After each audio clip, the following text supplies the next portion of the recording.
दोस्तों, आजकल के इस फास्ट जीवन में हम कुछ इस तरह भटक जाते हैं कि हम किसी एक चीज पर फोकस नहीं कर पाते। सोशल मीडिया नोटिफिकेशन से हम आसानी से भटक जाते हैं। हम किसी भी काम को बड़े ही उत्साह के साथ शुरू तो कर देते हैं, लेकिन किसी नई और चमकदार चीज के आकर्षण में उस काम को तुरंत छोड़ देते हैं। गौतम बुद्ध की इस कहानी के जरिए आइए जानते हैं कि हम इस समस्या का हल कैसे निकालें। बहुत समय पहले की बात है। किसी गांव में एक सम्राट था। उस सम्राट के पास सब कुछ था। बेशुमार दौलत थी, अच्छी प्रजा थी जो उसका ख्याल रखती थी, उसके आदेशों का पालन किया करती थी, और वह भी अपनी प्रजा का खूब ध्यान रखा करता था। उन्हें कभी किसी चीज की कोई कमी महसूस नहीं होने देता था। कहने को तो उस सम्राट के पास सब कुछ था, किसी चीज की कोई कमी नहीं थी, लेकिन उसका मन कभी किसी एक काम पर नहीं टिक पाता था। वह जब भी किसी भी चीज को करने का प्रयास करता तो उसका ध्यान कहीं भटक जाता। इस चीज को लेकर वो बहुत चिंतित रहता था। कई बार वो अपने पड़ोसी राज्य के राजाओं से भी मिला था और सभी ने उसे अलग अलग राय दी थी। सभी ने उसे अलग अलग तरीके बताए थे।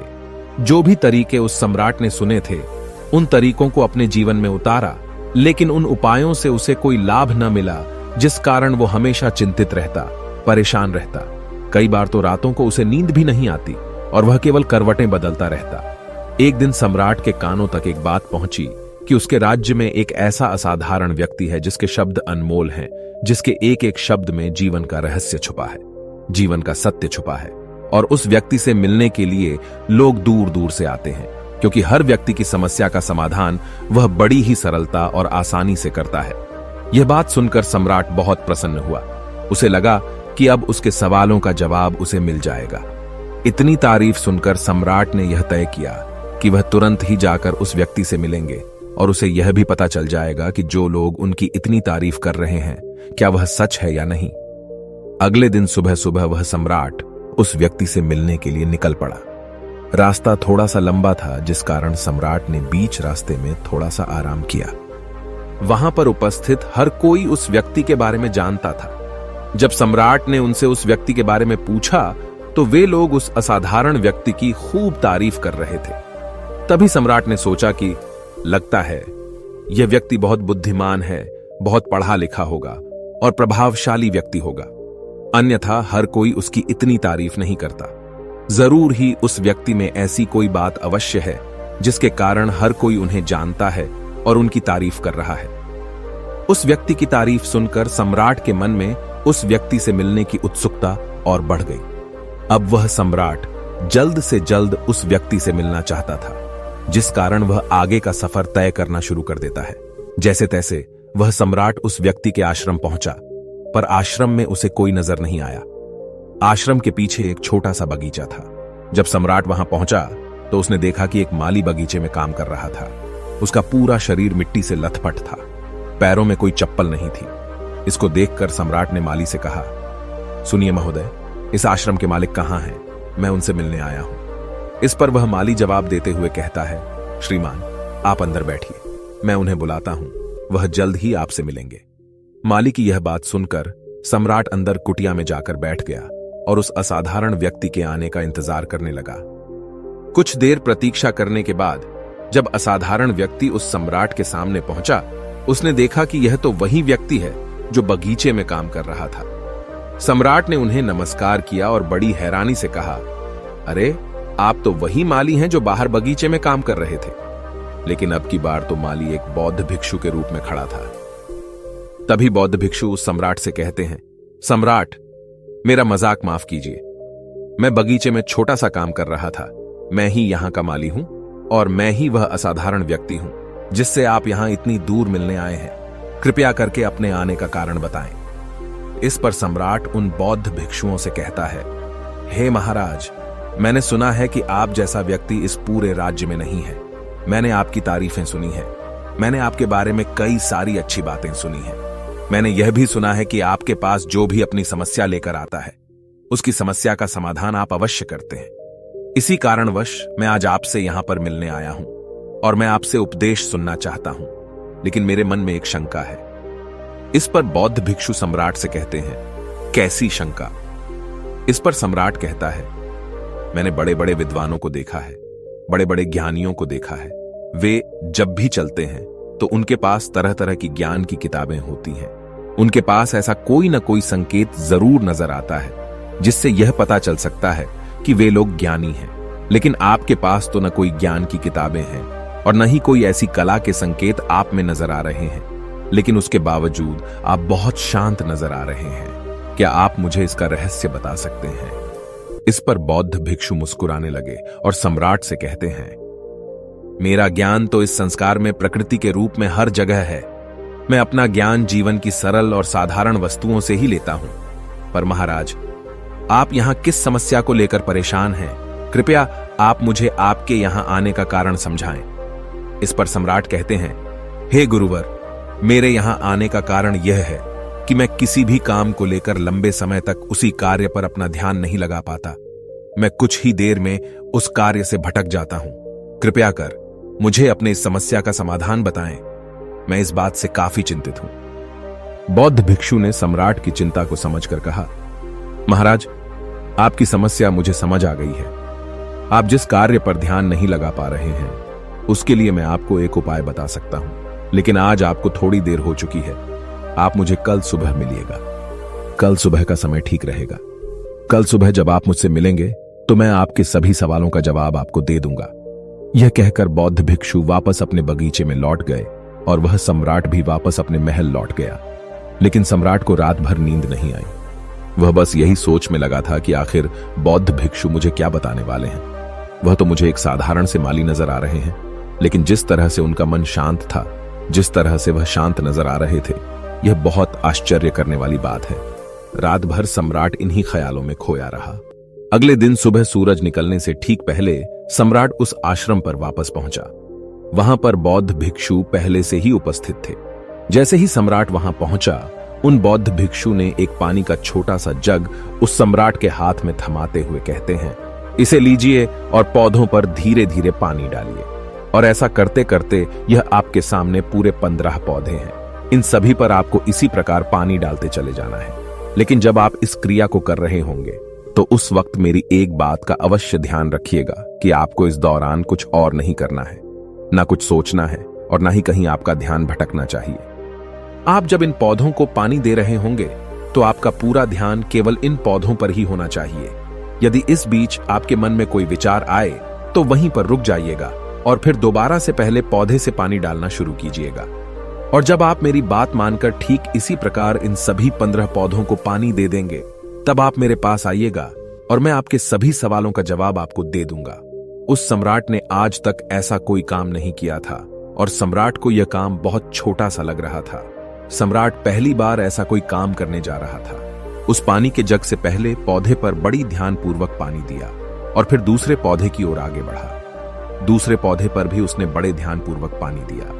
फिर उसने तीसरे पौधे पर पानी देना शुरू किया ही था कि उसके मन में तरह तरह के विचार उत्पन्न होने लगे। उसे अपने महल का बगीचा याद आने लगा, जहां पर तरह तरह के फूल थे, तरह तरह के पौधे लगे हुए थे। तभी अचानक उस सम्राट को उन बौद्ध भिक्षुओं की बात याद आ गई। यदि मन में कोई भी विचार उत्पन्न हो तो उसे फिर से पहले पौधे से पानी देना शुरू करना होगा। तुरंत ही पहले पौधे के पास वापस पहुंचा और उसने फिर से पहले पौधे को पानी दिया। दूसरे पौधे को उसने फिर से ध्यानपूर्वक पानी दिया। जैसे ही वह तीसरे पौधे पर पहुंचा, उसके मन में फिर से कई तरह के विचार उत्पन्न होने लगे। अब की बार यह सोच रहा था, पता नहीं मेरे बिना मेरे साम्राज्य में क्या हो रहा होगा। और अब की बार सम्राट को बहुत क्रोध आने लगा। उसने सोचा कि आखिर में यह छोटा सा कार्य क्यों नहीं कर पा रहा हूं। वह तुरंत ही फिर से पहले पौधे के पास पहुंचा।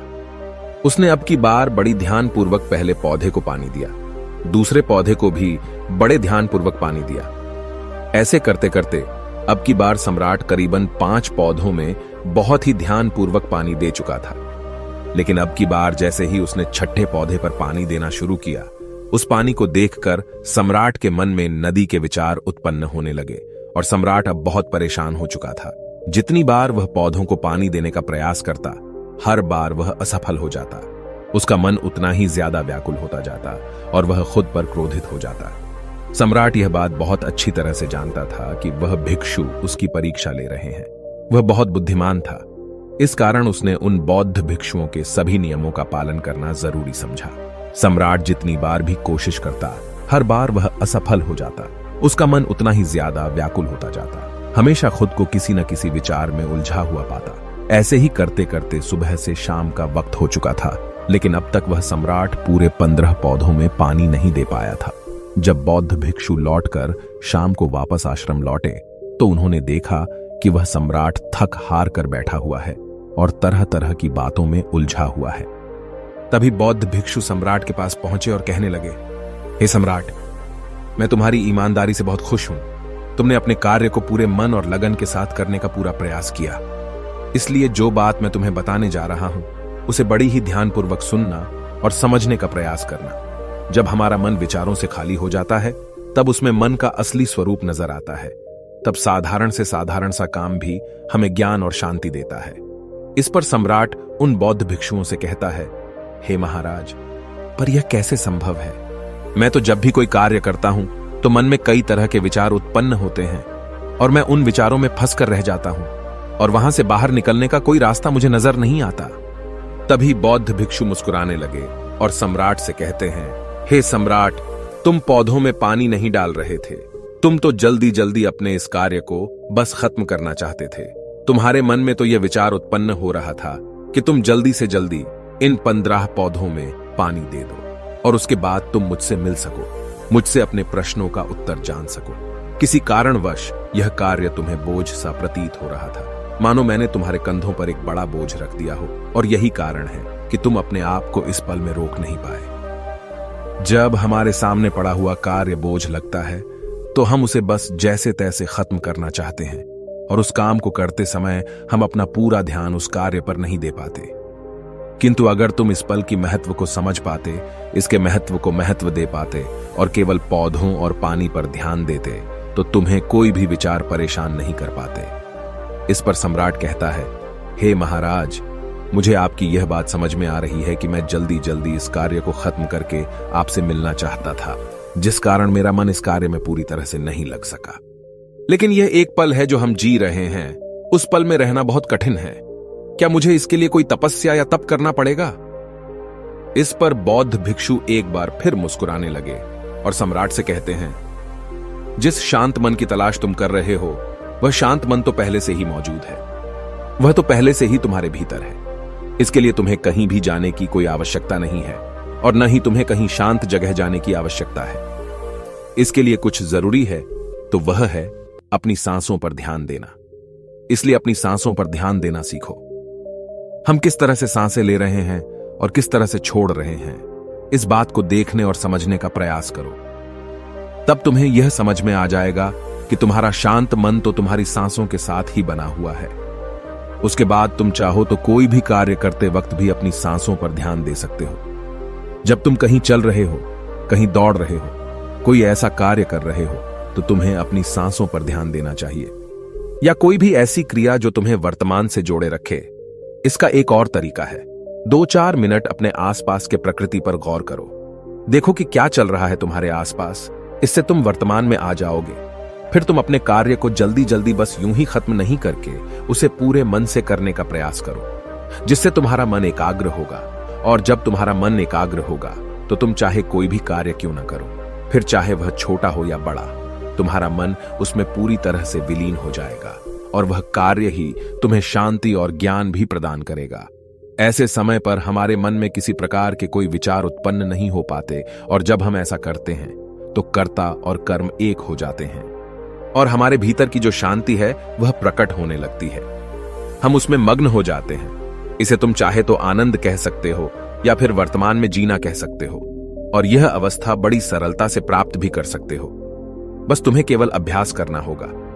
बौद्ध भिक्षु सम्राट से कहते हैं, जो मन मुश्किलों में शांत रहता है, मुश्किलों से भागता नहीं है, केवल सचेत रहता है, वह मन हर परेशानी को पार कर सकता है, हर दुविधा से बाहर निकल सकता है। सम्राट को उन बौद्ध भिक्षुओं की यह सारी बातें समझ में आ चुकी थी। उसने उन बौद्ध भिक्षुओं को प्रणाम किया और वहां से वापस वह अपने राजमहल लौट आया। उसने अपनी सांसों पर ध्यान देना शुरू किया और धीरे धीरे इस निरंतर अभ्यास के कारण वह अपने हर कार्य को ध्यान और मन लगाकर किया करता था, जिससे उसे असीम शांति मिलती थी और वह छोटे छोटे कार्यों से भी बड़ा से बड़ा ज्ञान प्राप्त कर लेता था। इसलिए दोस्तों, कभी किसी कार्य को बोझ मानकर मत कीजिए। क्योंकि यदि आप उसे बोझ मानेंगे तो जल्दी जल्दी उसे आप अपने ऊपर से उतारने का प्रयास करेंगे, अर्थात उसे जल्दी जल्दी खत्म करने का प्रयास करेंगे। लेकिन इस प्रयास के दौरान आप जो भी कार्य करेंगे वह पूरे मन और लगन से नहीं हो पाएगा, और ऐसे में आप उस कार्य को जो अंजाम देना चाहते हैं, हो सकता है कि आप उसे अंजाम भी न दे सकें, और इसी कारणवश आपके मन में तनाव भी पैदा हो जाता है। हम चिंतित रहने लगते हैं, परेशान रहने लगते हैं, क्योंकि जो अंजाम हम उस कार्य को देना चाहते थे, अंजाम हम उस कार्य को न दे सकें। और हम में से अधिकांश लोग यही गलतियां करते हैं। जब उन्हें कोई कार्य सौंपा जाता है तो वह उस कार्य को करने का प्रयास तो करते हैं, लेकिन वह चाहते हैं कि वह कार्य कितनी जल्दी खत्म हो जाए, और वह उस कार्य को करते वक्त अपने आप को वहां नहीं रख पाते, बल्कि उनका मन तो कहीं और ही भटकता रहता है, जिससे हमारा मन हम पर हावी होने लगता है, हमें तरह तरह के विचार दिखाता है, और हम उन विचारों में डूबते चले जाते हैं, हम उन विचारों में फंसते चले जाते हैं, और फिर वहां से हमें निकलने का कोई रास्ता नजर नहीं आता, जिससे हमारे मन में तनाव पैदा होने लगता है। हम बहुत परेशान रहने लगते हैं, हम चाहकर भी किसी कार्य को नहीं कर पाते, और जो कार्य हमें वर्तमान की ओर ले जा सकता था, उस दरवाजे को हम खुद ही बंद कर देते हैं, क्योंकि वह कार्य हमें बोझ लगने लगता है। इसलिए जब भी आप कोई कार्य शुरू करना चाहते हैं तो उससे पहले अपना पूरा ध्यान अपनी सांसों पर केंद्रित करें, और फिर आप चाहें तो अपने काम के दौरान भी अपनी सांसों पर अपना ध्यान लगाए रख सकते हैं, और यही सांस का जो ध्यान है, यह आपके काम के ध्यान में परिवर्तित हो जाएगा, और इस कार्य में जो भी कठिनाइयां उत्पन्न हो रही हैं उसे आप पल भर में सुलझा देंगे, फिर चाहे कैसी भी विपरीत परिस्थितियां आपके सामने क्यों ना आ जाए। आप उस कार्य को पूरे मन और लगन के साथ पूरा करके ही रहेंगे। दोस्तों, उम्मीद है कि आपने आज के इस वीडियो से जरूर कुछ न कुछ सीखा होगा, तो इस वीडियो को अपने दोस्तों के साथ शेयर करना ना भूलें। और अगर आप ऐसी ही गौतम बुद्ध की कहानियों को लिखित रूप में पसंद करते हैं तो बोधि इंस्पायर्ड की मेंबरशिप ज्वाइन करिए। हम ऐसी कहानियां अपने मेंबर्स को रिटन फॉर्मेट में देते हैं। हमें ऐसे ही सपोर्ट करने के लिए चैनल को सब्सक्राइब भी जरूर करिए। तो चलिए मिलते ऐसे और वीडियो में, तब तक के लिए अपना ख्याल रखें। धन्यवाद। नमो बुद्धाय।